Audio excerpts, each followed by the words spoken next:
உறவுகளுக்கு அன்பான வணக்கங்கள்.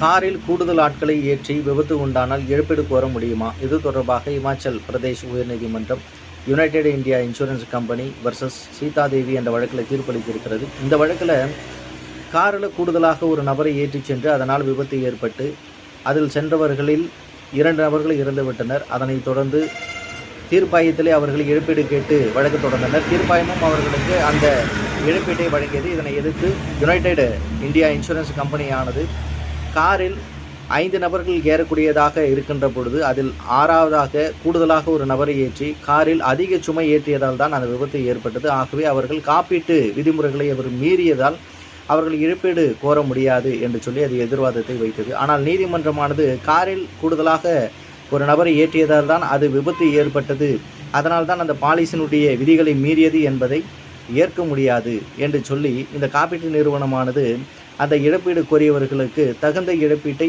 வழங்க வேண்டும் என்று சொல்லி காப்பீட்டு நிறுவனம் தாக்கல் செய்த மனுவை நிராகரித்து, அதாவது தள்ளுபடி செய்து உத்தரவிட்டது. இதை பற்றி நீங்கள் தெரிந்து கொள்ளுங்கள். நன்றி.